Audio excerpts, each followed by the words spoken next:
ప్రతి నెల మీటింగులు పెట్టాం.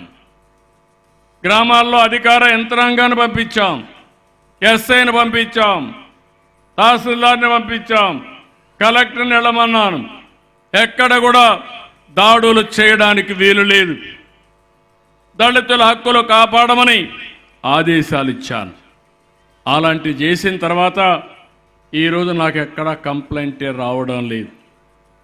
ఈరోజు నేను కూడా ఎస్సీ కుటుంబంలో కూర్చొని వాళ్ళు చేసిన పలహారం తీసుకొని వచ్చినప్పుడు ప్రతి ఒక్కరికి ఇది ఒక మెసేజ్. ఎందుకు చెప్తున్నానంటే మనలో కూడా మానవత్వం ఉండాలి. మనుషులందరూ సమానమే. ఇప్పుడు ఒక అమ్మాయిని చూశారు, రత్నలత, ఆస్ట్రేలియాలో చదువుకొని ఆడ ఉద్యోగం వచ్చింది. ఆ అమ్మాయిని చూస్తే అందరి పిల్లలతో సమానంగా ముందుకు పోయింది. ఇంకో పక్క అనిల్ని చూశారు, కెనడాలో ఉద్యోగం చేస్తున్నాడు, 70 లక్షల రూపాయలు 60-70 లక్షలు సంపాదిస్తున్నాడు. ఇప్పుడు అతన్ని అక్కడ ఎస్సీగా ఎవరు చూడరు. ఇక్కడ అనాగరిక ప్రపంచంలో ఒకప్పుడు ఇవన్నీ ఉన్నాయి, అవన్నీ రూపుమాపాం. ఇంకో పక్క ఒక్క విషయం మీరు గుర్తుపెట్టుకోవాలి. ఇప్పుడే మా మంత్రి గారు చెప్పారు, మొన్న ఇంటర్మీడియట్ రిజల్ట్స్ వస్తే 94% రిజల్ట్స్ వచ్చింది సోషల్ వెల్ఫేర్ హాస్టల్స్ నుంచి, రెసిడెన్షియల్ స్కూల్స్ నుంచి. అంటే దీని ఉద్దేశం ఏంటి? ఎస్సీ పిల్లల్లో తెలివితేటలు ఉన్నాయా లేదా అని మిమ్మల్ని అడుగుతున్నా. ఇలాంటి పిల్లల్ని చదివించాలని నిర్ణయం చేసింది ఎన్టీ రామారావు గారు చేశారు. రెసిడెన్షియల్ స్కూల్స్ పెట్టారు. వీళ్ళు మట్టిలో మాణిక్యాలు.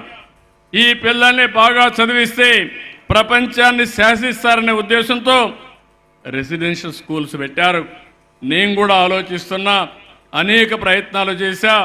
మళ్ళీ మీ అందరికి హామీ ఇస్తున్నాను, భవిష్యత్తులో ఎస్సీ పిల్లలందరూ చదువుకునేట్టుగా రెసిడెన్షియల్ స్కూల్స్ పెట్టి వాళ్ళ జీవితాలను మార్చే పరిస్థితి తెలుగుదేశం ప్రభుత్వం తీసుకుంటాం, ఎన్డీఏ ప్రభుత్వం తీసుకుంటాం.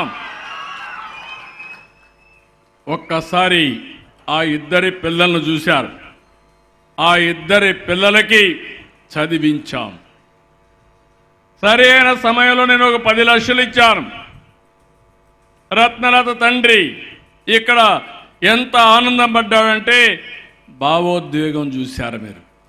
నా కూతుర్ని చదివించలేకపోయాను, సరైన సమయంలో మీరు 10 లక్షలు ఇచ్చారు, ఆపద్ బాంధవుడిగా మార్గదర్శకుడిగా ఆదుకున్నారు.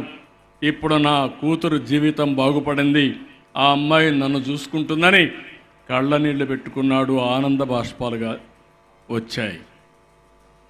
అది చూసినప్పుడు నా జీవితం చరితార్థం అనుకుంటున్నా, ఆనందపడుతున్నా.